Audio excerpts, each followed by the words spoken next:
I'm Tammy Dunnett, ex-Target workplace bully turned communication coach. But it wasn't that long ago when I lacked the skills, the tools, and the knowledge to ditch the drama, confidently handle difficult conversations, and create better relationships. Fast forward past many failed attempts and lessons learned, and you will see the business that I have today. One that is helping others just like you to find the confidence and peace knowing you can change your circumstances one conversation at a time. I created the Dissolve Workplace Conflict Summit to give you access to industry leaders who are sharing simple, actionable, step-by-step strategies so you can do the same. If you are an employee, supervisor, or an employer and you are looking to access the top strategies to successfully dissolve conflict without damaging your relationships, then you, my friend, are in the right place. Today, I'm delighted to introduce you to Sally Williamson. She is the president and founder of Sally Williamson Associates, a communication consulting firm. She is a trusted resource for developing leaders worldwide. For more than 3 decades, she has coached C-level executives. She has coached C-level executives, taught workshops for mid-level managers, and created leadership programs for high potential employees. Sally specializes in brand and impressions, executive presence, storyline and message development, executive visibility and conversations, storytelling, building credibility with media, delivering effective feedback, team influence and motivation, and transition and change management. And if that isn't busy enough, she has authored 3 books, The Hidden Factor Executive Presence, Leading Executive Conversations, and Storylines and Storytelling, What They Remember and Repeat. And her new book, Disrupted, How to Reset Your Brand and Your Career, is coming out this month. She's also the host of the podcast, What's Your Story, which features business leaders and industry experts exploring how they use storytelling to influence and connect with their audiences. Welcome, Sally. Thank you, Tammy. I'm thrilled to be with you today. I'm excited to be with you here today, too. We're going to be talking a little bit more about personal branding and how that plays into our experiences and relationships in the workplace. But why don't we first start by just sharing with our listeners a little bit more about how you got into this business and why you're so passionate about helping people here. Oh boy, we got to roll way back to talk about how I got into the business. But I think early on, my interest was all in training. And then I got a little more fascinated as I discovered working with people on the difference in skills and behaviors. And so realizing that in my space, communication comes out more from habit and behaviors. And I got really interested when I realized that's not so easy to change. That's so fascinating. And I think it's so, when you think about how we learn about communication, we don't have an official class that teaches us. So this habit and behavior and bringing awareness to that and how it impacts when you walk into a room is such an important topic. So what is personal branding? Well, I think people use the word brand a lot. There's a company brand. We talk about it in terms of your personal brand. And what we really mean is what's really the essence of you. If you had to list the attributes that are at the core of who you are, what would they be? And it's interesting, we do a number of exercises that are designed around discovery to help people think about, what are the attributes of my brand? What do I think they are? How do others experience me? And we differentiate between brand and presence by saying that your brand really is kind of like a thumbprint. It's at the root of who you are. But people experience that brand often in communication situations. And so the ability to bring some attributes out a little stronger, the ability to recognize some that may get in the way of others, gets in the space of presence. And presence is quite coachable. And that's really what we do. We help somebody think about their brand and how others experience their brand. And then we shift them over towards presence and really thinking about, if they experience your brand in this setting, how do you get a little more intentional in choices you're making in your style that really impact what you want people to experience about your brand? Oh, that has me thinking about a lot of different things. So when we talk back about habits and unconscious and not realizing what I might think I'm bringing to the table, into the room, into the conversations, may not be what they're picking up. So how do I close that gap and really hone in on that information to help me build my own personal brand in essence? Yeah. So if you think about it, it does come down to impressions, right? And over time, someone who shows up and is creating the same impression, that leads back to your brand, and people begin to think about your brand that way and they associate that with your brand. So when you're trying to coach someone, are you making intentional choices? Do you really have any idea how people experience you in a meeting or in a setting? We say the first step really is awareness. Um, and so you help people think about how to get feedback, how to get more in touch with how people experience you. And once you have a sense of that, then you're able to think about, okay, well, some of that's great. That's exactly who I think I am, and I'm glad it comes through. But there are often misconceptions associated with a brand. And then there are areas of a brand where people feel, oh, it's just as important to me that somebody sees me as empathetic or a strategic thinker as it is that they see me as confident. Why do they always describe me as confident and they never say these other things? And that's how you help people think about how all of those elements come forward. So it sounds like getting that feedback from others around you really will help you identify the blind spots maybe that you're not aware of.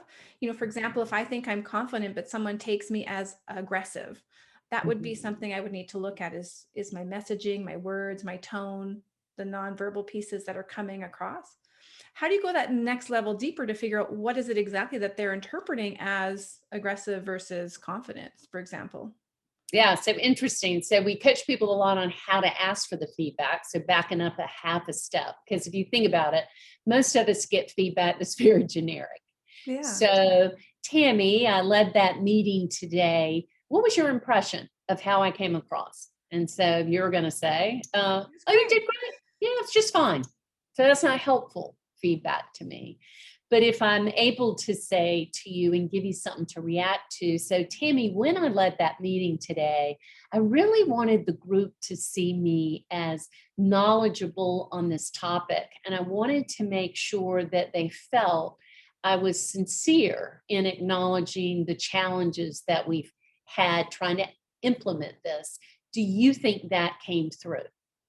So now I'm going to get feedback that is much more useful to me. And I may even ask you specifically, well, what do you think John felt? What do you think John meant when he said X or when he thought about that? All right. So being specific about the feedback. So you're asking someone to react to a situation. You're asking specifically for feedback around an impression. So then your next question was, all right, so then how do you go about that? Mhm. Well, once you are able to narrow the focus of, I'm asking you to tell me if you felt as if I came across as knowledgeable or confident, I can take it a deeper level and say, and so what led that impression for you? How would you describe the way you saw me? What was it I said? How was it that I reacted? That's brilliant. Most most people can lead you a little different in impressions. I'll tell you the part that's really interesting when you work with someone on brand, because we all own our own impressions. That's not hard for someone. The challenge is most people give feedback that describes impressions and then keeps going and telling someone how to solve it. So I'll give you a great example. Very common feedback when someone is in their head as a communicator. So I'll illustrate it for you. So I'm talking to you now and I'm very much in my head and I'm thinking about what I'm going to say next. So what you'll see is that my face is void of expression. If you were my manager, you might say to me, Sally, you just seemed kind of flat. I don't know, maybe you need to smile more. Mm. Okay. So now I go in, it's the next meeting. My manager wouldn't have known what was causing it. So I'm still going to be in my head. But because I got the feedback to smile more, you see how weird it gets. Yeah. You can see how hard it was just to try to do it. Yeah, so getting concrete feedback, we often see that in just in a course evaluation, for example. It's so generic feedback. Did they come across knowledgeable? Did they come across as kind or whatever? But it doesn't actually tell you the behaviors that you're seeing to help Right. them either continue to build those behaviors or, that keep it, change it, dump it kind of strategy. What do I need to get rid of? What do I need to shift? So I love that we're getting more specific about those details to help us with awareness of how we're coming across. And then the Yeah. next step sounds like this creates the pathway for change so that you can prioritize maybe one or two things that you really thought you were confident, but you're coming across maybe as something different. How do I get to confidence? Yeah, exactly. And I often use the sound bites of impressions or the what. And we don't have to debate them. You don't have to worry about whether they're even accurate. Impressions are impressions, and they're owned by the person that formed the impression. It's the why that the coaching helps get to, right? Mhm. So, why is that happening, though? If I can help you uncover and understand why impressions are coming through, then we're on the path to more intentional choices. And when conflict comes into the mix, I imagine that probably challenges our own personal brand because sometimes we're not prepared for it, or maybe we are prepared for it, but it doesn't go the way we think. So, can you talk a little bit about that? Yes. So I see conflict around brand in two different ways. And so I'll start first with just someone who is put in a conflict situation, right? People will often describe their reaction to someone who's dealing with it in a very emotional way. So I think there's a tendency that how we feel and how we think about a situation get mired together, and those feelings can get in front of thoughts. So often the brand put under stress or you push somebody back on their heels will lead a little more with emotion or feeling that is probably creating impressions they didn't mean to. And they don't often realize that it's coming through. So, in that scenario, when I figure out that that's what's happening to somebody, somebody's put them under pressure and they have a very strong feeling, a response to that, then what you coach someone to do is to separate those two, to recognize that how you're feeling may be overriding how you're thinking. And so talk first about how you feel. Say, Tammy, I have to tell you that just makes me angry. I'm so frustrated by that. And I just have to acknowledge that is how I feel. But I'm going to put that aside because what I want to tell you, though, is probably what we need to do to resolve it. So it really changes how the listener forms their impression of us. So that's kind of the in the moment. But I'll tell you, you mentioned the fourth book, and as we explored brand and some of the conflict that comes around brand, it's often more the lingering impressions that cause people trouble with their brand, not as much those in the moment things. So the scenario I just described, if you and I were in a conflict conversation, you would recognize, and I think she was pretty straight with me. She did say she was frustrated by it, but then we worked through a solve. So I was able to actually separate those two things with her.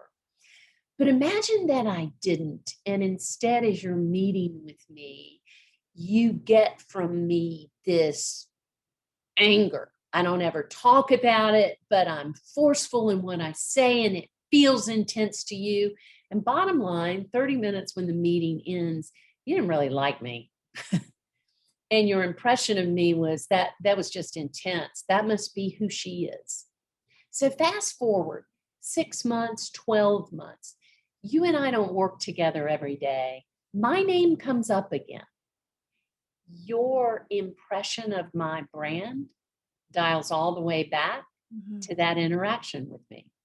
That's where we find people really struggling with conflict in their brand. It never occurred to me that that impression would have such a tail on it. That is so interesting. And it definitely made me reflect back to many conversations I've had with others. And it wasn't necessarily their own brand that they were struggling with. Obviously, it became a part of it, but they were creating space because of the brand that they had placed on that person from one event. They had then created this whole image of them from one moment as opposed to the collective experience. Yeah, absolutely. Fascinating. And, when we do coaching engagements with people, we often get feedback from sources, and nobody wants to tell us about something that happened yesterday. They all want to go way back. And they bring forward examples like I shared with you. So, in the scenario between you and I, you might be in a role to hire me into a new position. You might be in a role that now allows you to put forward feedback about me so I never get a chance at the position. And I don't even know that. And those are the kinds of things that I find people just have low awareness of around their brand, and they don't know how to go back and diffuse some of those concepts. So, my coaching would be, so you and I have that conversation. Nobody's ever talked to me about separating emotion, how I'm feeling, from how I'm thinking. So, I realized 30 minutes after that meeting ends that I was a little intense. And the next day, I've kind of calmed down a bit. What I want to learn how to do is to circle back to you and say, so Tammy, you and I had a heated discussion yesterday. Honestly, I think I was the heat and you were the discussion. And I just wanted to come back and make that okay with you because I was pretty wound up over that topic. That diffuses things. It signals to you, okay, she knows. And she's actually saying, I didn't want to handle it that way.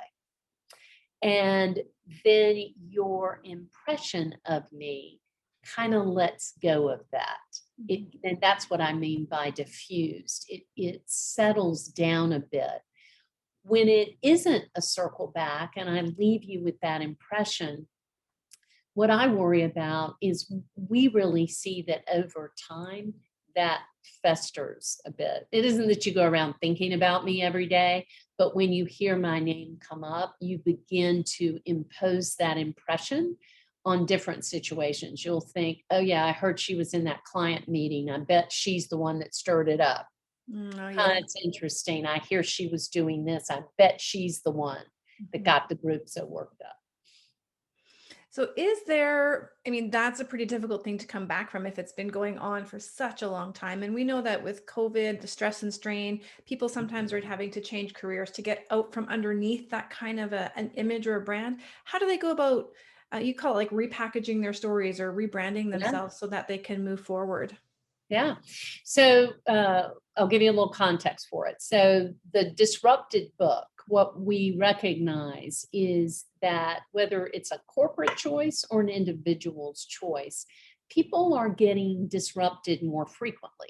And what we mean by that is simply they're going to change roles, whether they're changing roles in one company or moving to different companies. You can expect disruption to happen much more frequently. And the book offers all the insights about that from talent leaders. But what we try to say is, but if you'll just think about that as a reset and an opportunity, dial it forward and think about what is it you're going to have to reset. So we've talked a lot about brand as a piece of that, and you'd be smart to have awareness and some of that ability to diffuse situations that don't work well as you go. But there's also a whole side to being able to tell your own story. And if you think about this, what it all boils down to as you think about reset is people are going to have to interview more. Mhm. And nobody likes to do it. Few of us are masters of that conversation about ourselves.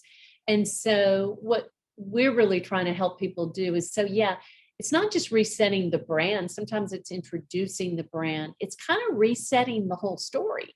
Do you know how to position yourself, to repackage yourself, as you said, to align to different opportunities? Would part of that, so this is what I'm thinking now. So we've got this stressful situation. We haven't circled back. We haven't diffused that image.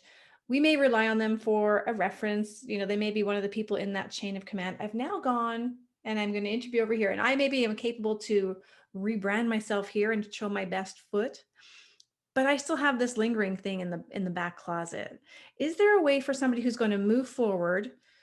Is there a way for them to circle back and create some sort of peaceful exit out of a career so that when they go forward that they can maybe have a little bit better of a support?